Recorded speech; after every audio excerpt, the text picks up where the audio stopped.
2008 সালের শেষের দিকে বাংলাদেশের সমস্ত ডিএডি এবং 2009 সালের প্রথম দিকে সমস্ত ডিএডি এই ষড়যন্ত্রে সামিল হয়েছিল এবং তারা শেখ ফজলুল তাপস, জাহাঙ্গীর কবির নানকের সাথে 22শে ফেব্রুয়ারি দেখা করেন।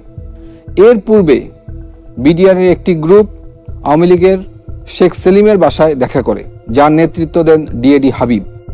কিভাবে লাশ সরানো হবে সে ব্যাপারেও তারা বিস্তারিত আলাপ আলোচনা করেছেন। আর এই সমস্ত কিছু রিপোর্টে আমি সংশ্লিষ্ট করে যখন তৎকালীন প্রধানমন্ত্রী শেখ হাসিনার কাছে উপস্থাপন করা হয়, উনি খুব ক্ষুব্ধ হন এবং ফাইলটি উনি ছুঁড়ে ফেলে দেন। জেনারেল মইনুলকে বলেন, হোয়াট ওয়াজ দ্য অর্ডার? এই ঘটনার পর সভাপতি জেনারেল মইনুল খুব ক্ষুব্ধ হন।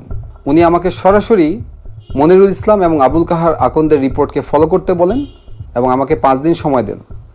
আমি 5 দিন পরে সেই একই রিপোর্ট তাকে আমি প্রদান করি। উনি আমাকে দিকে তাকিয়ে জিজ্ঞেস করেন, হোয়াই? আমি শুধু উত্তর দিই, স্যার, আমি আমার ভাইয়ের রক্তের সাথে বেইমানি করতে পারবো না। একজন সার্ভিং আর্মি অফিসার হিসেবে সরকারি নির্দেশে পিলখানা তদন্ত কার্যক্রম সমন্বয় করার সময় হঠাৎ একদিন আমি আবিষ্কার করি আমাকে আমারই বাহিনীর লোকজন গুম করেছে।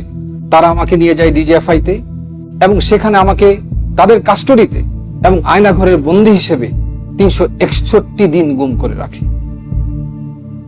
সেখানে আমি আরো বুঝতে পারি আমার মতো আরো অনেক সামরিক অফিসার সেই আয়নাঘরের বন্দী। কি অপরাধ ছিল আমাদের!